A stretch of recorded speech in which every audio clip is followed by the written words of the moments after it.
What's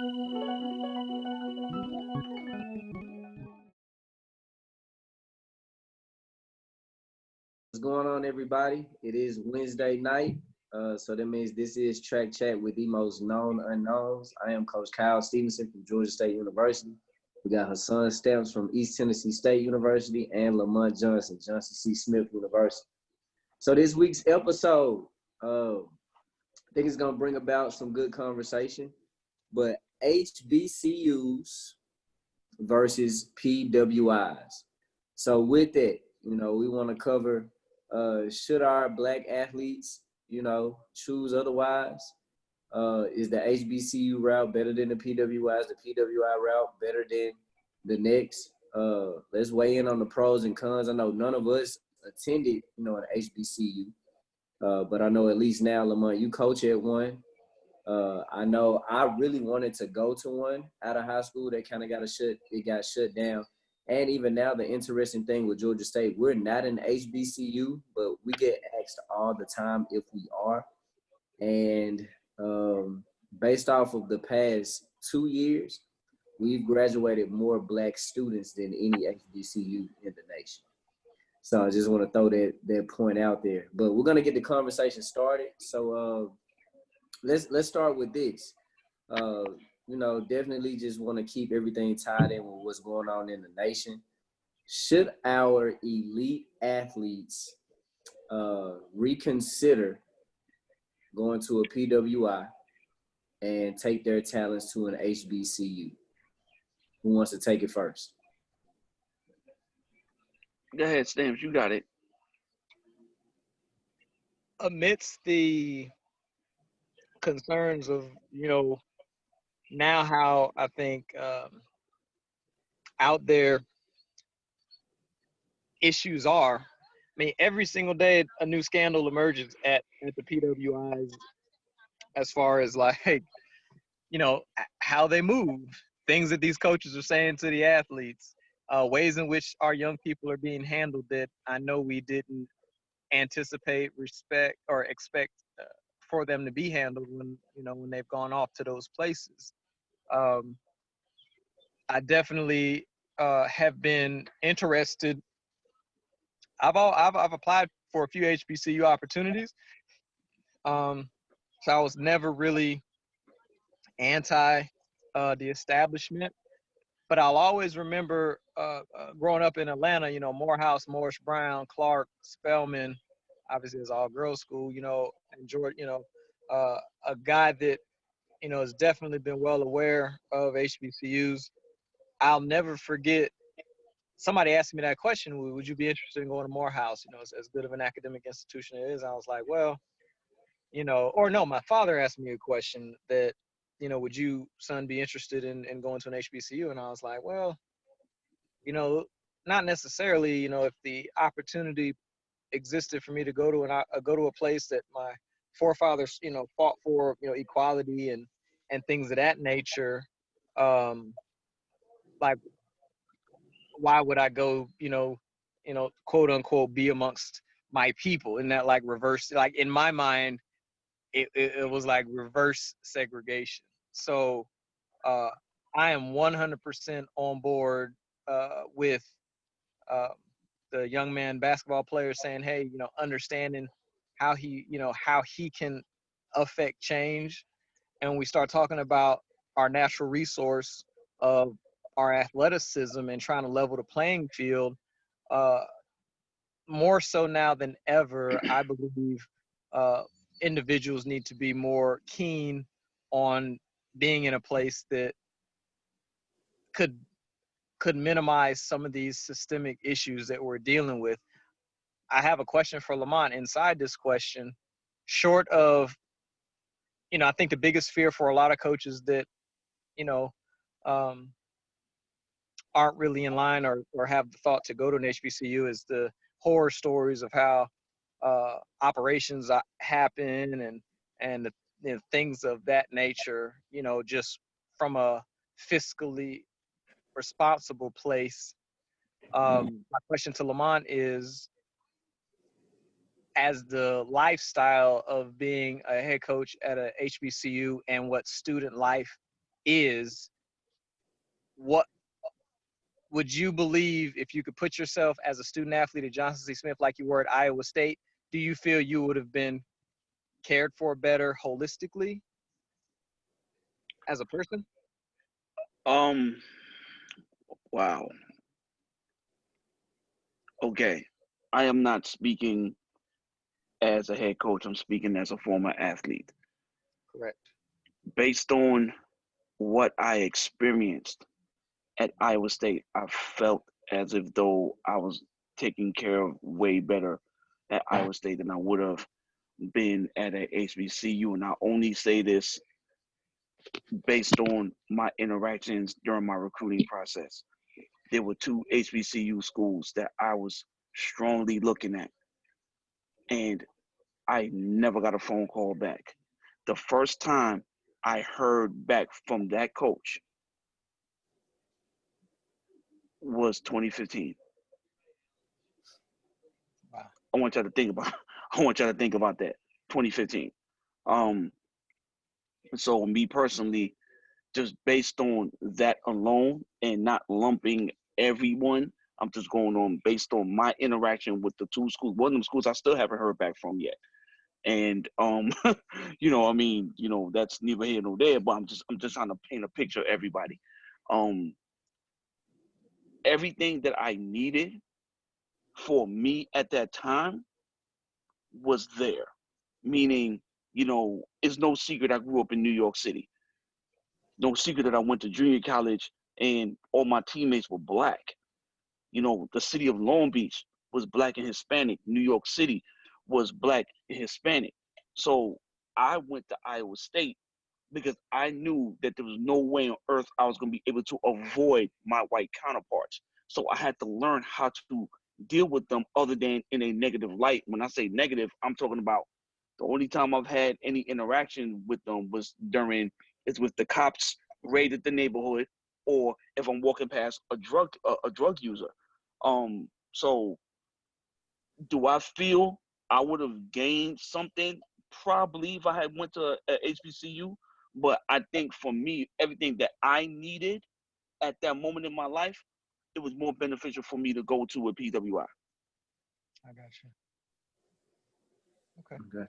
And I appreciate it. And I wanted to bring these things up because, just in recent days, I've seen the conversations navigate more towards, our athletes need to go to these institutions. And I'm neither one way or the other on the issue because, again, I didn't attend one. I wanted to. I have some close friends that did. And what I can speak from at least what they've told me, I had some friends that went to Fisk down in Nashville, Tennessee.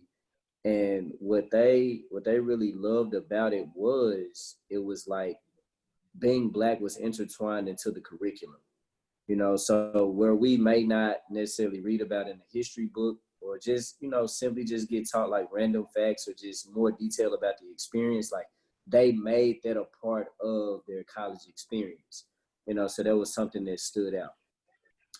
Now, of course, just playing devil's advocate, if we do start sending our athletes, to these HBCUs, what I will say is they got to upgrade these facilities.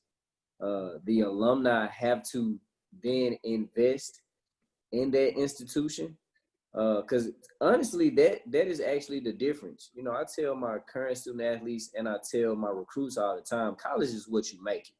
It truly is. And even at being at the University of Tennessee, we had a small black population of only 3,000 students while I was there. But I can tell you that it was such a tight-knit community that to me, I felt like I got me enough of a black experience, because of how supportive we were, and I went to other places. Like I went to Tuskegee, just kicking it on the weekend, or Howard and Hampton, Texas Southern. Like I went to different places to experience it. And I will say, like, we had that at UT just on a small scale because we were so close together. So I think, it's really a matter of, I think it could work either way. A student athlete needs to evaluate, what they feel like they need and what can be done.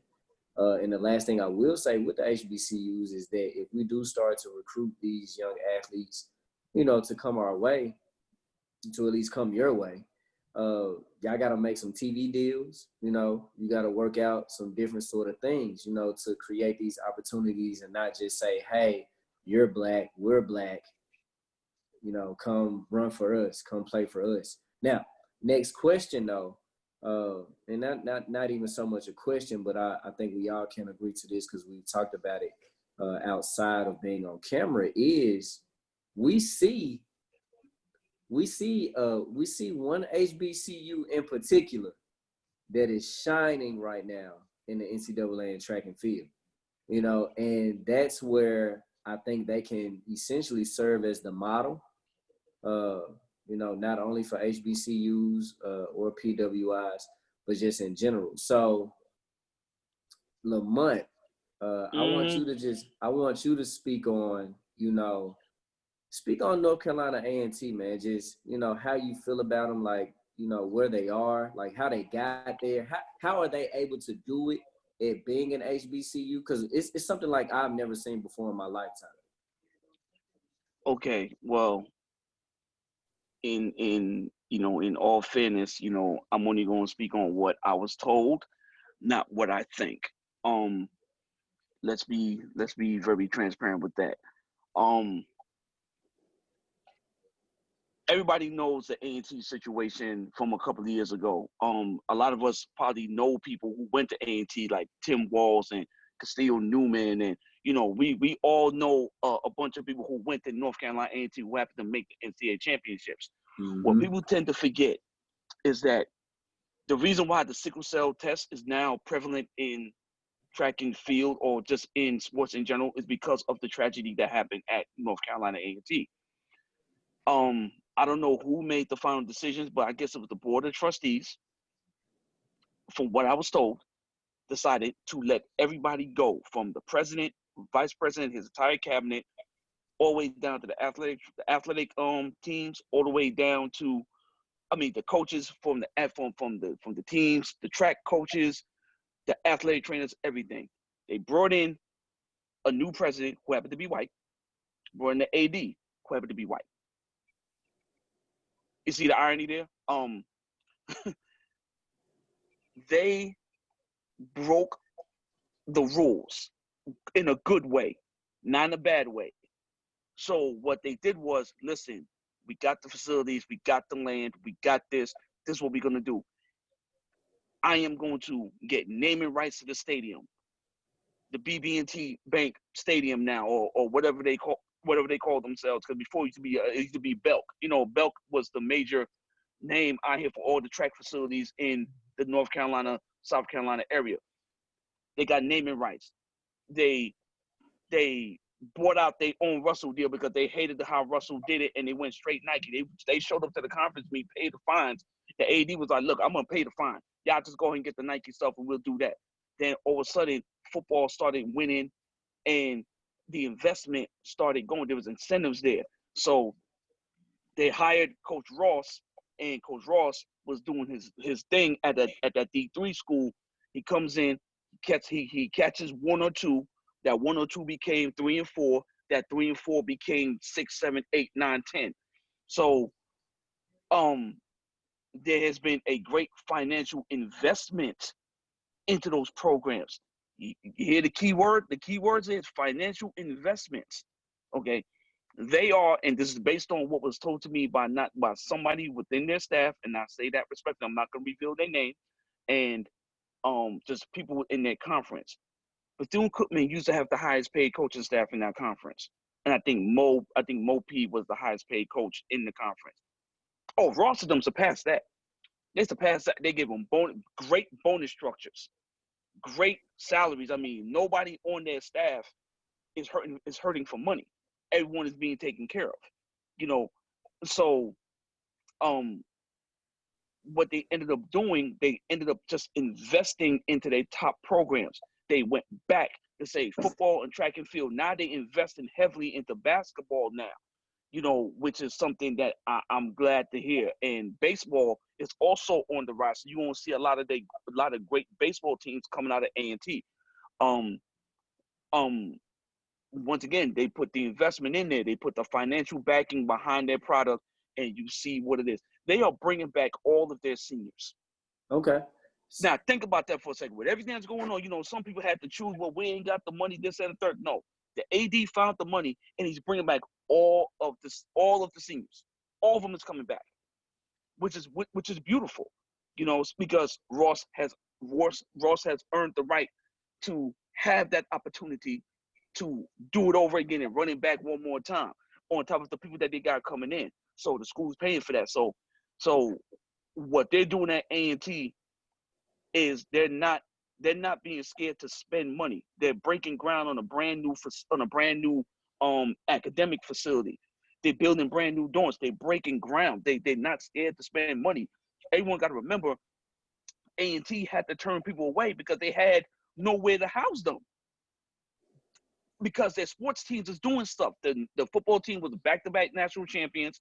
Tariq Coleman went to the league. They got other people, you know, getting tryouts and stuff like that. So they do. So, you know, once you put that financial backing behind them, the world is their oyster. Now, what I will say, these endorsement deals like Nike, Adidas, the biggest issue I see, they will invest $200 million into a UCLA and fumbled the ball on the HBCUs. Do you know what they could have done if they put a campaign together and put all the HBCUs? If Under Armour decided, you know what, we're gonna take over the HBCUs. We're gonna put this campaign together. You're gonna make this massive campaign that goes on TV, talking about the importance of the HBCUs, the importance of how many of athletics in HBCUs and what they've done for the NFL, the NBA, and other leagues like MLB, the Negro leagues and all that stuff. Had they did that, the world would have been theirs. So and that's what they need to do. Press pause right there. So essentially, let's say A&T got it right. All right. So Hassan, I want you to give me your idea, because you're born and raised ATL. You are a 400 hurdler. You know that is Edwin Moses track over there on the west side of Atlanta. You know, so why isn't a Morehouse like that? You know, why isn't a Morehouse with one of, hands down, arguably one of the greatest hurdlers, you know, to ever do it, and being one of the best track states in the nation, Atlanta being one of the best track cities in the nation? How is it that a Morehouse either hasn't made it to that level that a North Carolina A&T is, or even retain some of its homegrown talent? Because this is a very culturally, like, chest out, proud city, you know? So give me a take on that. I think a lot of it revolves around leadership. Dwayne Ross is dynamic as all get out. He's an Olympian, if I'm not mistaken. Not to say you have to have an Olympian head any program respectively, but there needs to be more. Is it Tinker Hatfield, the guy that designed a lot of the Nike stuff? There's got to be creators and people with vision. And far too often, institutions of, like, the fact that Martin Luther King went to Morehouse, and you know, not to, you know, capitalize off his name, but, you know, I didn't even get a phone call from Morehouse when I came out of school. Whether they thought I was untouchable or not, you know, I think a large percentage of people, HBCU or PWI, I think administrators take the people that don't rock the boat more often than they take the people that rock the boat, because, you know, people that rock the boat typically are the people that change the game. And for an HBCU to bring in a non-Black president, a non-Black athletic director, no one understand that for them was, you know, changing the game. I went to see Lamont talking about, you know, the track meet we're trying to put on up there, whatnot, for college kids.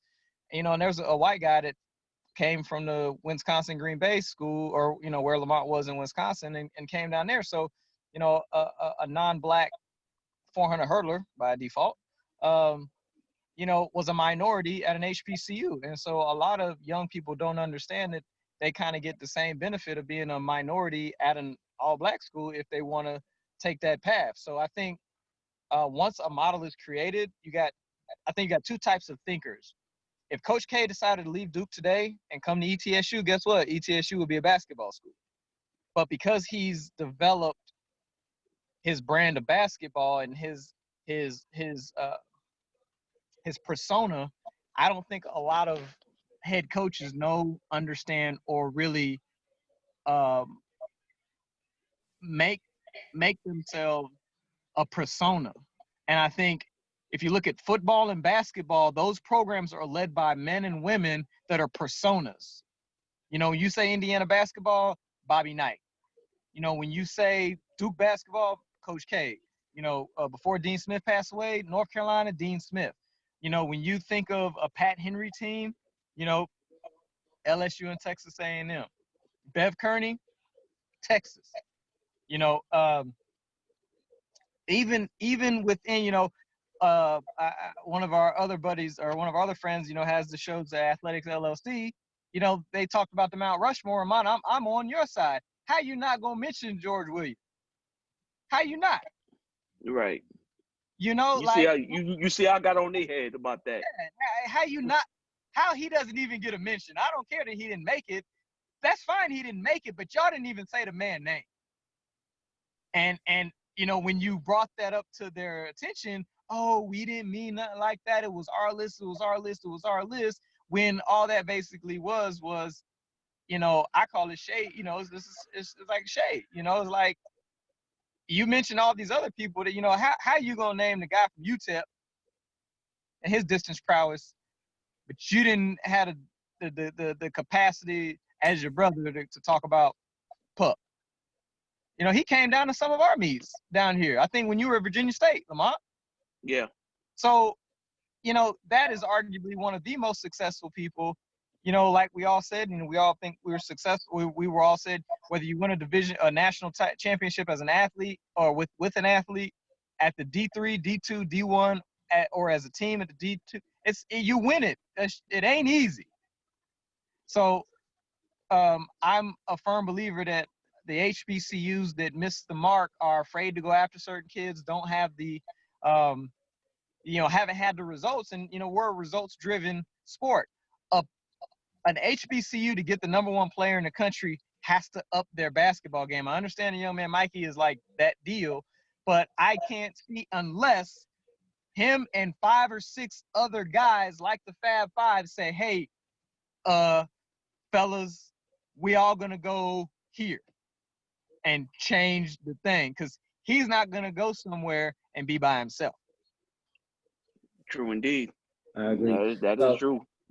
So that leads me to this question, because I've definitely heard a pattern with the HBCUs not contacting you guys, and now Hassan, you bring up another point of HBCUs not necessarily going after the top guy. So I pose this question: where are HBCUs essentially dropping the ball? Because I can't say I wasn't even recruited by I was recruited by one, Texas Southern. That was the only one coming out of high school. Other than that, I didn't hear from anybody else. So where or how are they dropping the ball, Lamont, on the recruitment? Well, I'm once again, I'm gonna preface my statement by saying that I'm not in everybody's program, so I can't really. Well, Paul. So I just mean in general. We could look at the past 40 years. So in the past 40 years, like, why isn't I take it back to Morehouse with an Edwin Moses? Like, why wasn't Morehouse just spitting out more of those? You see what I'm saying? Well, I just spoke to a coach who was in the Big 12 with me, who is now one of the top coaches in high school in the state of Missouri/Kansas. And he had a big Zoom call with coaches from Illinois, Missouri, and Kansas. Their biggest complaint was they reach out to the HBCU coaches and just exact words. And when he sees this film, he will co-sign it. His exact words were, we contact, email, we get no response back. He asked me the same thing that you asked me, and I told him the same thing. I can't answer for them. What I did tell him, though, what a lot of us feel disrespected on, okay? Everyone is pushing their top kids to go Power 5 or D1 as if we can't coach either. So when we know we're not going to even have an opportunity, even have a real chance to even bring them on campus, talk to them, whatever the case may be, a lot of coaches get scared and like, you know what, I'm not going to deal with that. I'm going to stay in my comfort zone. I'm going to stay in my little region, and I'm just going to recruit there. Everyone keeps saying that they want their kids to go to HBCUs, but then when it's time for them to pull the trigger, all of a sudden we get beat out by what? The bells and whistles. They got the indoor track, they got the outdoor track, they got the budget, they got the cute uniforms, and we can't do that. One of the biggest issues we have, especially recruiting men are all about, from what I've seen, men are all about the bells and whistles, while the women were more about, do you care about us? Are you going to get me faster? And am I going to get a good academic education? That's what they mostly care about. And I'm not saying that all guys are like that, but if you're in the recruiting game long enough, you could do a percentage on your own and see what it is, especially when you have conversations with them 3-4 years later, like, yo, why do you never did come? Man, coach, I just didn't have the facilities. They be honest with you there. So, you know, that's the biggest obstacle. That's the biggest obstacle right now, man. And you know, that scares a lot of people off, man. If we're not gonna have a seat at the table, and it's crazy that we're saying this given the current climate of the country, if we're not gonna have an even seat at the table, what do you expect? Have you seen Prairie View's facilities? Prairie View has beautiful facilities. They put over $900 million in redoing their facility. Look at A&T. A&T's redoing their entire facility, and they building a warm-up facility on outside the stadium with practice fields for the football team. You know what I'm saying? You know, we got one of the top outdoor tracks in the country, but we can't do nothing if every time I go to somebody's house and I'm just using this for example, Nebraska got to do that. Well, you know, we got a hydraulic 200-meter bank track, this and the third, and we can't outbeat that. I can be as genuine as possible.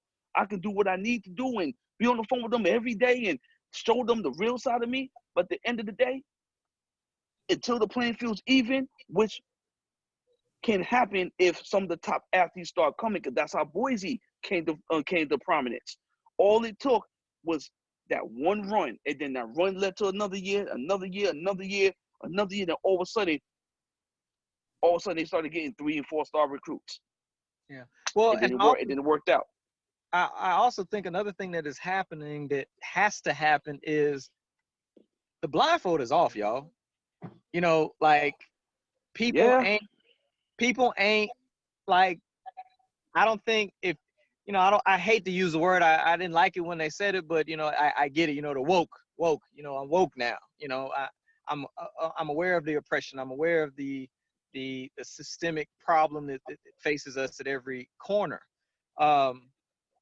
And if you can't, like, from some of the recruits, parents that I've spoken with here recently, you know, for the same reason I don't go after top 10 kids is the same reason why HBCUs don't go after top 10 kids. I need to put my time and energy and effort into somebody that I genuinely got a chance with, because I've far too long am not really gamed for wasting my time. And, you know, recruiting, as much as it is about building relationships, it's also about understanding people and having that discernment of, now that I understand or know you're about, you know, the bells and the whistles, and, you know, if you're asking me, no harm, no foul, I typically will bring it up like I shared with Kyle when he was here.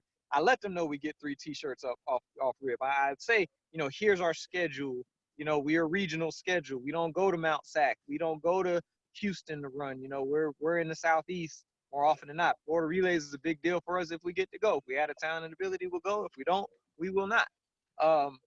And I think people have to have that real talk, as we keep having our real talks with their parents and their families, and start to really legitimately understand what place could be best for me, despite of the bells and whistles, because it had been ingrained in all of us. The reason we wasn't up on HBCUs as individuals is because somebody told us, because I know it happened to me at my school, because when I brought it up to my guidance counselor, they were like, well, HBCUs were created at a time when African Americans couldn't attend, I guess, PWIs at that point. They're not really needed right now. Your resume, when it lands on somebody's desk, isn't going to be looked at as respectable if it's an HBCU, because that's not how the real world is versus a PWI. Somebody told me. I was told the same Oh, damn thing. I was too. Wow. I was too.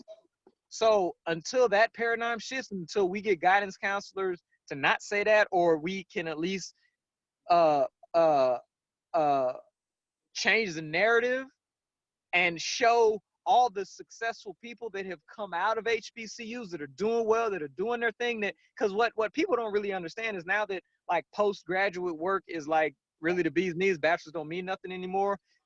Go to where you really want to go to for your bachelor's, and then your master's, you can go to Harvard, you can go to wherever, you can go to the PWI for your master's if need be, or a master's program inside an HBCU. Because like what people just really don't understand is you can't really do nothing with a bachelor's now anyway. So and the only reason why they saying that we can't do nothing with a bachelor's is because too many of us is able to attain it. But I'm not gonna go there. I'm gonna leave that alone. Okay. So, all right, now, just me playing devil's advocate, okay? Because Hassan and I essentially don't work at an HBCU, so if there is a turn of the tide, and then it puts our job in jeopardy, and there are only so many HBCUs in the country, not only us, but there are other good coaches at other institutions that are not HBCUs. So just for a little bit, just to play devil's advocate, I want both of you guys, because all of us went to a PWI. Give me the cons, give me the benefits that you receive from attending Iowa State and the University of Tennessee. Ooh. and eliminate travel, facilities, and gear. Okay, let me go first. I'm ready. Let me go first. All right. 100%. I get brought into conversations because of my attachment and association to Vince Anderson, Bill Webb, and George Watts off rip. Being a member of a team that was able to win a national title as a team captain affords me conversations that I typically don't have. That stuff matters to people that don't look like us that are making decisions. Oh, pedigree. Oh, he was able to move in this space. Oh, he knows how to handle himself. The resources, obviously, the student lab, was it Thornton Center, priority registration. Let's call it what it is, the benefit of the doubt. When we did fall short and things happened that could have caused us to either be kicked out of school or service some kind of student affairs situation. I'm not saying that, it doesn't go downhill or there's nothing helping on the HBCU side, but from my side, I was in a student affairs situation with a professor that adamantly said he doesn't deal with, student athletes. And so I looked at my test and I looked at the other person's test, and there was specific illicit bias with my test and her test. I got a D, the young lady got a B. I went and talked to the guy. Cleared his desk off, let my emotions get the best of me. And, about 3 weeks outside of that SEC meet, a lot of people didn't know I wasn't going. So fortunately, I need to make sure I get better light. Fortunately, I feel like I was in a place that, we're able to say, well, he's, the vouching that went in for the people that wanted to make sure that I was taken care of. I definitely felt like there was that support there And from friends that I've had that have gone to HBCUs and people that I guess I've known that worked at HBCUs, a lot of times they express this like discontent of, man, they just stuff ain't together, and it's just a ish show. Watching my language. All right, that's what I got. What? What I got from going to a PWI, aka Iowa State, was just the ability to be able to connect with people outside of my race. That was the most valuable thing that I pulled out of there. The reason why I went to Iowa State, everyone knows my closest with Coach Steve Lynn, God rest his soul. But the reason why I went to Iowa State was because of two reasons: Jason Woods and Randy Thompson. They welcomed me in, and they knew that I was really guarded. They taught me how to open up and be able to learn other people that's not from the same background from you. And they learned from us. They wanted to understand why when, and it's funny, I got use track. They wonder why when we was doing time trials, none of the black guys on the team was talking to each other. You know what I'm saying? We was warming up in separate areas, and Coach Lynn learned a cultural. He ended up started learning a cultural difference with us too. All the white guys are sitting there looking around like, God dog, what, like, why they looking like they about to kill each other? Like I mean, because all we knew was how to fight. So we brought them into our world. They brought us into theirs, and that was the beginning of them teaching us how to navigate in the world outside the bubble that we were in. One, the connections. Like, I got a job right out of college, which was, I mean, I was worried about what I was gonna do. Boom, my counselor was like, here, call this person, go do this, go do that. Ended up doing social work for 3.5 years, which is great, which also allowed me to tell people that black people ain't the only ones who got problems. Trust me, white people got problems too. And I seen it firsthand because I was dealing with drug and alcohol addicted teenagers. And I ain't talking about weed. I'm talking about cocaine and crack. I mean needles and everything, bro. It was crazy. But it was those real conversations that those white coaches was able to have with me, and they pulled no punches. And that's what I needed. I needed a coach, Dan O'Mara, to pull me to the side and keep it 100 with me, because he felt that he was the only one that was able to say certain things to me. He ain't say nothing racial, but he put me in check. But he knew that he was able to say certain things to me because I was able to compartmentalize. So I would never go repeat what he said in some vicious, malicious attempt to get back at him. No, I would never do that. He was able to reel me in and say, yo, this is how you move. This is how you don't move. This is what you say. This is what you don't say. So that was some of the most valuable things that I got from a PWI, to where I will tell you, this is coming from my athlete's mouth. When they go to HBCUs and other guys who went to HBCUs, the maturation process of adulthood was stalled, because sometimes the same mentality that we bring from our neighborhoods, mostly some of the negative stuff, it follows them to the school. And they are surrounded by those who think and act the same way. Where when I was at Iowa State, if you was one of those guys acting like you all hood all day, yo, you getting looked at like you an idiot. Like, yo, dog, this ain't the environment for that, bro. Like you was the outcast. So that's one of the things that I loved about being at Iowa State, that it humbled and kind of curtailed the Bronx dude in me. Because everybody know me, I'm New York City all day, every day. I'm BX Borough to the death. And Iowa State put a let me use the right word, I don't want to say leash. They put a hold on that type of mentality, and allowed me to be comfortable and feel safe and all the other stuff, and helped me grow into the man that I am now. So that's the difference. I want to add one thing. I agree with a lot of what you said, Lamont, but the one thing that and I actually got to talk to Coach Watts about it the other day.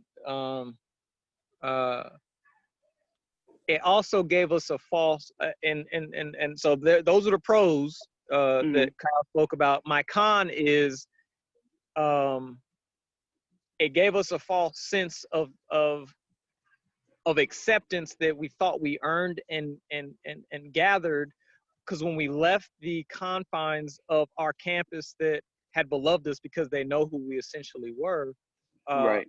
it became it became kind of like what's the word I'm looking for? It became kind of a stalling. It became a stalling of sorts, because I could be honest, genuine, and open with Coach Watts, Coach Webb, and Coach Anderson. But the minute that I tried to assert my experiences or what things were to people outside of the realm of Tennessee, I was a know-it-all. I was somebody that didn't have the experience. I shouldn't have been speaking in the truthful terms that I was supposed to speak in, because, you know, I had assimilated myself to, I came with such a pedigree of Watts, Webb, and Vince. Those guys were able to be truthful and honest with each other, because they all, you know, I've come to learn 20 years later, it's because they look the same way. And as soon as a person that looks like me tries to say the things that Coach Vince said in their staff meetings and Watts and Webb, it came off as angry. It came off as disrespectful. It came off as, oh, I brought you into my program, now you're telling me about my program, even though you asked me to be honest, but I'm not supposed to say something. Like there are so many head coaches that operate and directors of track and field that operate in this country that they want the truth, but they want to find it on their own. They really don't want you. They ask you, but you're really just not supposed to say nothing. And nobody ever told me that till maybe 4 years ago. And I was like, Watts, hey man, just because I asked you something doesn't mean that I really want your opinion. Oh, then why'd you even ask me? It's supposed to be a sounding board. Right. That's what you're supposed to be. You're supposed to be the sounding board. Mm-hmm. But that's something, but you know, that's something that, right, but that's something that we didn't get a chance to learn, you know, and I feel you on that, because, you know, I had that same problem too. When I left Iowa State, I was able to say certain things because of the relationship and the longevity that Coach Lynn and I had. And then when I got to Albuquerque, you know, my openness and my brashness rubbed Joe Franklin the wrong way. And he and I had to have a real sit down and like, look, you know, you're going to be moving on soon. You know, there's certain things you can't do and say, you know, and, you know, we live and we learn. So, you know, I've gotten better. We've all gotten better. And, you know, we're in the positions that we're in now. So apparently we were listening. Yeah. Yeah. So ultimately, guys, I ask you this: is one better than the other, or do we need both, or could we do without one? No, we need both, man. We need both. We need both. You know what I'm saying? The HBCU, the historically black, you know, college and universities, they play such a significant role in American history, and it cannot be wiped out. You know, it's bad enough that we already lost a couple, but you know, we need that, because once upon a time, we got to remember in American history, we weren't allowed to run into Bryant-Denny Stadium. We weren't allowed to play in Starksville. We weren't allowed to play in Austin, Texas. You know, if we did play there, there had to be rules, regulations. Can't stay in the hotel with them. You know, X, Y, Z. So, the HBCUs are so prevalent to society from yesteryear and today, because without those HBCUs, we'll have a bunch of ignorant black males and black females still running around trying to raise children, and that becomes generational stupidity being passed down from one generation to another. So we need both. You know, I believe all kids deserve that experience. I hope that there is a shift in balance. When I say shift, I want everything to kind of be equal. Everything's not going to be equal. Look, no one's going to have the money Alabama has. Let's be fair. Alabama, Texas A&M got money that we can't even count. We're going to stop counting after 1,000. Okay? They got a stupid amount of money. But what we need right now is that we need the same type of financial backing that Coca-Cola will give Missouri, they need to give to A&T. What Pepsi would give the University of Miami, they need to give to Johnson C. Smith. You know what I'm saying? What McDonald's would give to Nebraska, they got to give to Bethune-Cookman. You know what I'm saying? Like we got to get some kind of even playing field. If Under Armour is giving UCLA $200 million, why can't they give us $100 million? You know what I'm saying? Do you know how? 10 million. Jeez. Right. Do you know how much apparel we would say, dude? We have influenced every facet of fashion in this world for the last 40 years. Can you imagine if they gave us a financial backing on what we can do with these institutions? And now all of a sudden, ESPN is going to be on board. Because think about it, the Mountain West, aka the WAC, wasn't getting all that TV coverage until Boise State blew up. And when Fresno State was going to different major schools and knocking people off, Fresno wasn't getting that type of pub. But when Boise State started showing consistency, they was knocking teams off in bowl games, in regular season games, in non-conference games. They would start doing all this. Look at all of a sudden, the Mountain West started getting these TV revenues from Fox and ESPN. So what we need that 4-star. We need a couple of those 4-star schools, 4-star athletes to come to these campuses and set it off. We need them basketball players to come in and sell out the gym to the point where we can't even hold the games on that campus. We got to rent out the Spectrum Center or the Bojangles Coliseum. You know, and that's when you start seeing the revenue build up, and that's when you can start building. That's when you start getting the money. And now here comes Pepsi with a better deal. Here comes Coca-Cola, Gatorade with a better deal. Here comes Burger King, Wendy's with better deals, and we can all benefit from. So yes, I want to see that. I want to see some of the top black athletes go to HBCUs for the simple fact that, let's be real, and anybody who knows me know I'm an Alabama fan, but we, the black athlete, has created generational wealth for everyone else other than us. Nick Saban's great grandkids ain't never got to worry about a dime. It's time for us to do the same, you know. And this ain't about paying the athletes this and the third. We're not talking about that. We're talking about our black coaches at those HBCUs getting the money, and then they can now put it back. Because a lot of these black coaches, they donate to the schools that they work for. So you able to donate. They can put money together and they can build a facility, add new dorms, you know, whatever the case may be. And you go from there. Let them in basketball, like somebody said, like one of y'all said earlier, imagine we get a Fab Five at A&T or Bethune or FAMU or Prairie View. Imagine we get 5 of the best freshmen come in and they run a rough shot through the NCAA and run through the tournament. You know what I'm saying? That's all it took. I've already saw the studies, the numbers that when Michigan Fab Five got there, their attendance and their enrollment status went through the roof just based on the success of basketball. It wasn't even about football. It was about basketball. Why could them boys change the culture?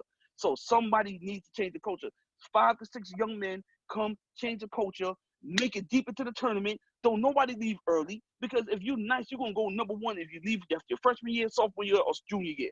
And build the program and let it build up, and then let somebody else come in and y'all take it. And all the coaches stop being pulled away by these lucrative contracts. Build a program.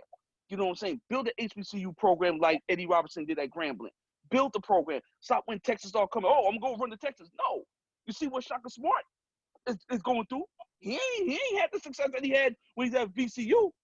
You know what I'm saying? So stay here, build the brand, start investing into these programs, because athletics is the number 1 enrollment for every school, the most consistent enrollment for every school.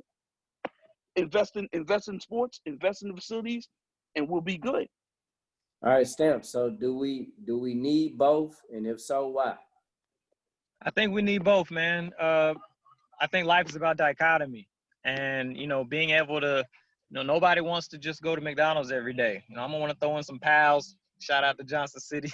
You know, you need to go where you feel welcome, where you feel appreciated, where you feel respected, where you feel like you can be beneficial. The one thing that I share with every athlete: go where you choose to go. Don't go.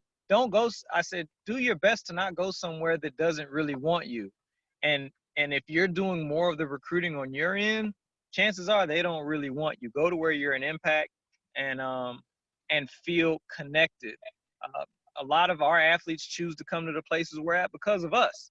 And I think we need to be mindful of that, because, you know, for the large majority, we're helping these young people make that transition in a very vulnerable stage of their life from 18 to 22, that helps mold them into the person they're going to be, the time they walk across the stage. We've all had athletes now that are mothers, that are fathers, that are doctors, that are lawyers, I'm sure, that are, making it, some that are struggling. But at the end of the day, you know, the one difference that I think I would like to see is, like Lamont said, I'd like to see more support and more equal. You say, if you're going to say separate but equal, then these multi-billion-dollar organizations need to be investing in the same capacity that they are, in the other institutions, because at the end of the day, those campuses have, thousands of thousands of student population, there.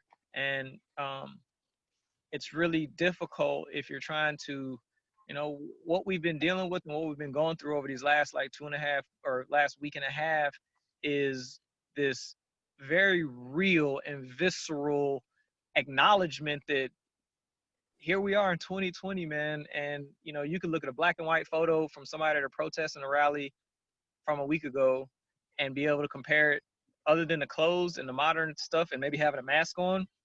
It don't look no different than the 60s. And that's a problem. So if our HBCUs could step up and magnify their light in this time, more power to them. And I'm in support of it. And if PWIs can't be more humbling and accepting and understanding that they've created this sentiment. Like, one thing that I remembered, I had an African-American teacher. I only had one African-American teacher at my time at the University of Tennessee, and the guy taught math. I'm not good at math. Math is not my thing. And, I tried. I wasn't a disruptive student. I was in there and I was doing my work. I maybe didn't try as hard. I'll never forget a day. He asked me to stay after class, and he was like, Stamps, what is it about my class that you're just not into it? Like, I can tell. I said, like, I'm just not a math guy. I'm not a math guy. So he said, well, you might not be a math guy, but understand, of the 2 African-American men in my class, why should it be bad for me to expect more from you? Man, that hit me so hard, man. Like, I walked down the hill back to my dorm, and I didn't cry, but I was just like, damn, he just checked the hell out of me, man, because, like, I know I haven't put my all into it. And it wasn't because of him. It wasn't, you know what I mean? But, like, he said something and sparked something in me that when he challenged me to be better for him because of the fight that he's had to fight, like, I didn't understand that was ultimately him saying, if my 2 African-American male students fail in this class that this African-American teacher is teaching, how's that going to help me elevate the team? But I didn't understand that at that point. I probably didn't understand it till just now that I'm saying it. But knowing that, we're on an island. I mean, Kyle, Lamont, at Iowa State, I know you were one of the few people to look like you in your classes. And after a while, that stuff could get what? Yes. And I didn't really understand how much of an anomaly I was as a 19 and 20-year-old African-American man till I got to Tennessee. I didn't know. And we hide it well. We've learned how to deal with it. We say, well, this is a circumstance. This is what I'm in. This is what I'm in. But, like, bro, you're like an enemy in an enemy state. You're behind enemy lines, essentially.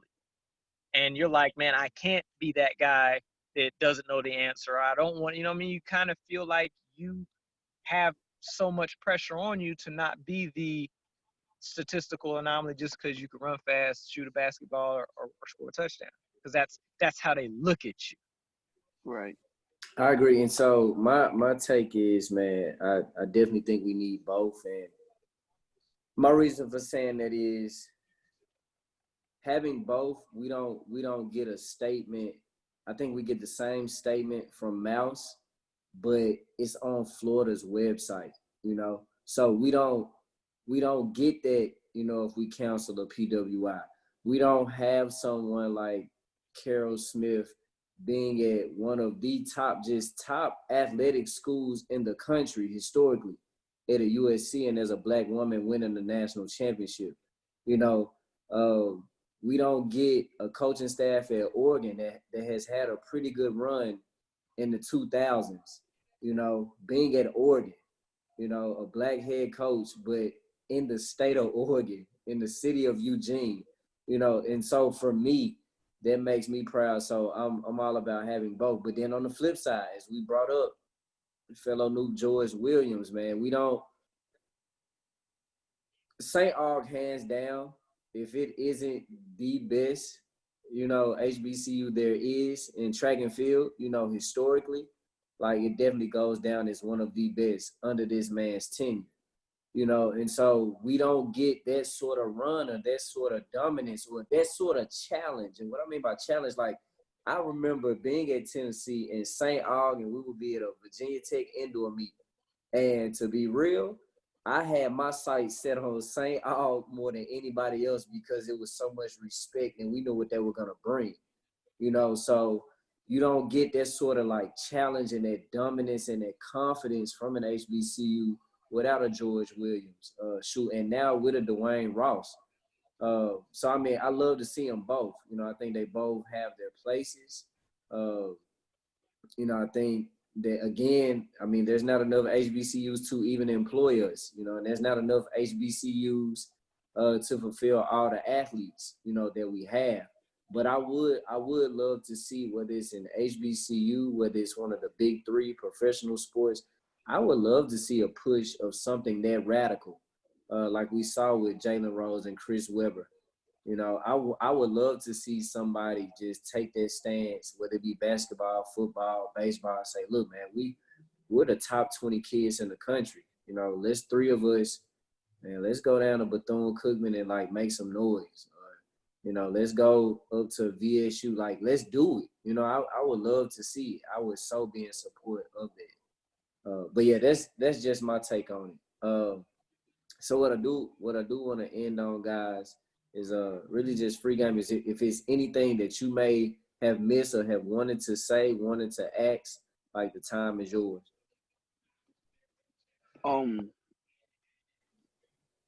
We gotta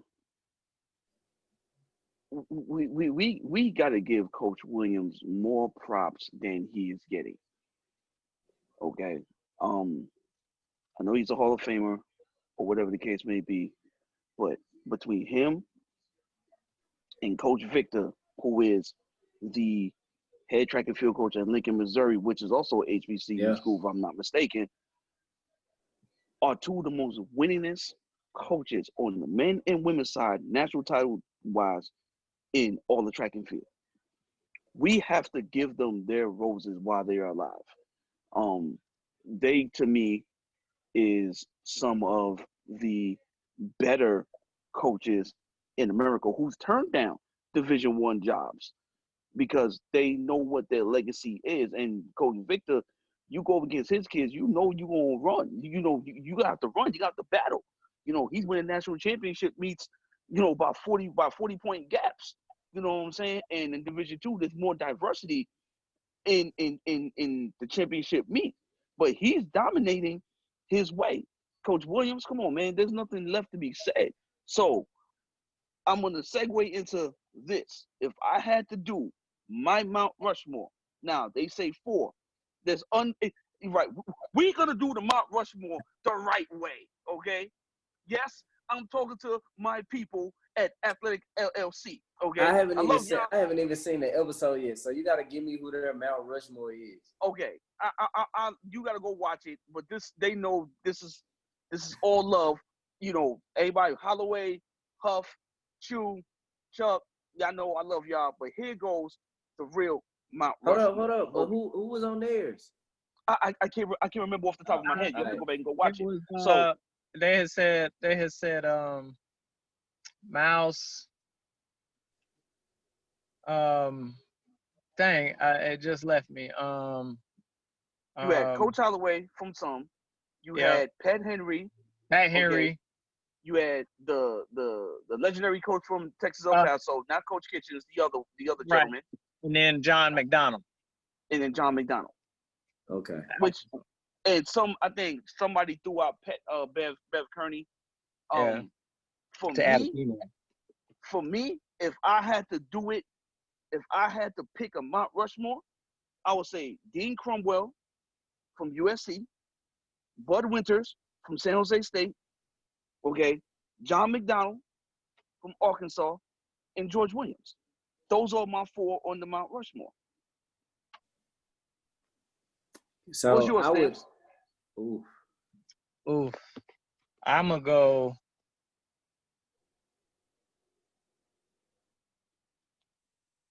Pup. I'm gonna go. Let everybody know who Pup is. Yeah, that's George Williams. I'm gonna go John McDonald. Yep. I'm definitely gonna say Bev outright. Cause what she did what she did before Carol. No offense to Carol, love her to death. And then final spot would go to. Final spot will go to Bill Bowerman. Okay. So, all right. So mine, and I'm definitely gonna explain mine because mine's gonna be a little radical for 2. I'm going Boost Sheck Snyder. He's on my mouth. Bro. The head coaches, bro. Nah. Go ahead. I asked you. I hadn't seen the episode. They went straight head coaches. If we want to do assistants, then we could do assistants as well. Nah, but I'm not even picking Boo because of just his coaching. I'm picking Boo like as I build my Mount Rushmore. Like I'm picking Boo as just how influential and what he has contributed to our sport. Yeah, I would actually kick Bowerman off and add Boo. So that's why. So, but had I seen the episode, I would have known that it was straight head coaches. You see what I'm saying? Okay. So that's why I said mine was gonna be kind of radical. But Boo's up there. I'm going G-Dub for sure. I'm going John, and I hate Arkansas, but I respect the Triple Crowns. I'm actually going Carol over Bev Hassan, and the reason being I think she just has a lot more time and a lot more in her. So I'm putting her there. Like based off I see her having so many more years to get so much done. Right. And I wouldn't fault you either solely because she coaches men and women and Bev only did the women. Exactly. So that would be my 4 right there. Now that's college. That's college. They, on the professional scene, if we're going to eliminate the crack use, aka the drug era, okay, I don't know who the hell was coaching Marita Koch, but he got to be on there, okay. Tom Telez, if you're talking about, he's talking about professional wise. Tom Telez, John Smith, and if you want to keep it 100, man, because of his training philosophy and how it literally changed the game, and he was so far ahead of his time. If we're gonna remove the like I said, the drugs, the steroids, and the crack, whoever you want to call it, Charlie Francis. Okay. I would have all the same, but I take out Francis for Raina Ryder. I can see that. Okay. And we're biased because we love Raina. We love Coach Raina. Yeah. I honestly would love to have a 5th spot and put in Lance Brahman. Right. So hold up. So on the professional side, why no mention of a Glenn Mills? I had thought about that, but I said Raina because he can do so much. He got the horizontal jumps and the sprints and hurdles that he can throw down on. Glenn Mills is just the sprints. Does Glenn Mills coach the 100 hurdles or 110s? Does Glenn Mills do hurdles? I've yet to see anybody come out of his camp, and that's why I kind of left him off too. Because when you think about John Smith has the world record in the 400 hurdles. Okay, had the world record in the 100. Okay, he's had some of the best 110 hurdlers. You know what I'm saying? So he has the world junior record in the 400. Okay, He had at the time the second fastest time ever ran in the 4x4. He owned the collegiate record in the 4x4. I mean, he coached the fastest woman alive. He coached Marie Jose Perec, who was the first to do the 2-4 double successfully at the Olympic Games. You know what I'm saying? So, it's kind of, it's kind of hard to pull him off and put Glenn Mills on there.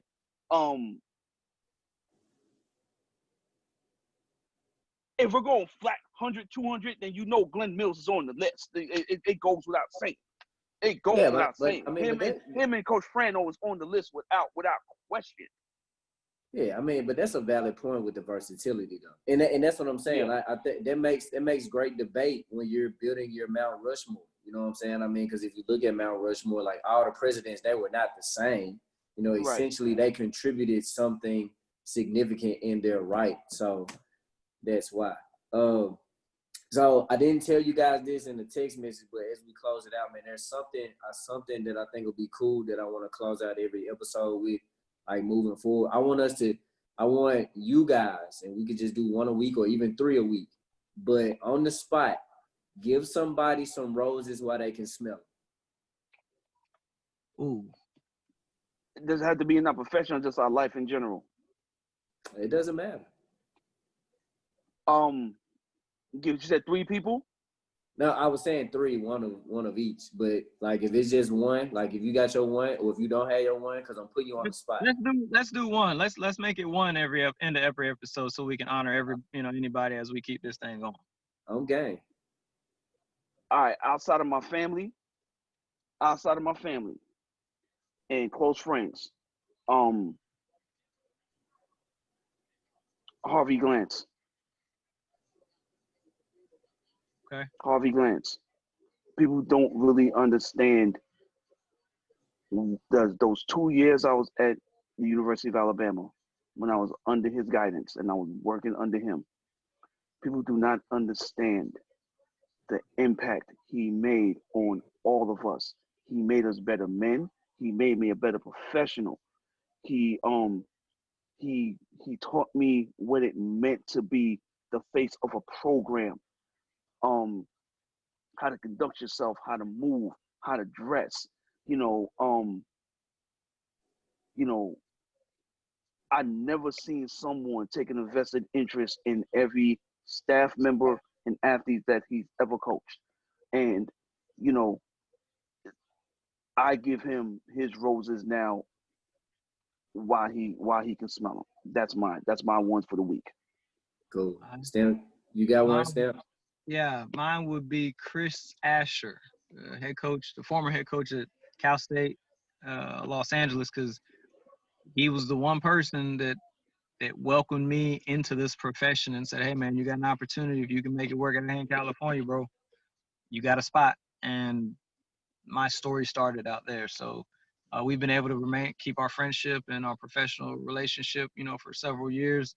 I'm gonna shoot him a text message and let him know to watch this video or send him the video. So Asher, man, we had some good times out there, man, and I really appreciate you giving me my start and sharing with me the types of things that I needed to know early on, to help me sustain in this sport, from the types of experiences that you're gonna have, how you bounce back from struggle. He would always say, get knocked down 9, get up. If you get knocked down 9 times, get up 10. And that 100% has been kind of how my professional life has been per the things that I've been through. So Asher, man, salute. You're my guy. Cool, yeah. Mine definitely like goes without question, man. It's Eric Jenkins, who has become a recent mentor for me. He called me last week, man. We was on the phone for like 2 hours. And it was like his timing was impeccable because, like I said, as I've been transitioning into this head coaching role, it's been exciting, but of course it hasn't been fun the entire time. It's been very unique, but he shared so much wisdom and he was so transparent with me, man, that, we all know he's always been a stand-up guy. But just being able for me, at this time of my career to really be able to get, closer to him establish the relationship that we have. Like, I gotta give him his roses this week. So that's that for me. But like I said, we're definitely, like I said, moving forward, man. I thought of this last night. It just with everything that's been going on, I've seen everybody be so supportive of, you know, everybody, you know, and it's just, I think, something we just put our little spin on every single week, you know, because we are the most known unknowns, meaning that, you know, we do have some good connections, but we're not necessarily a household name. You know, we're not at the sexiest places to be, and so forth. But there's so many others out there like us that are still making an impact or just making a difference in our day and other people's lives. But it's been a great episode, like always, man. This has been Track Chat.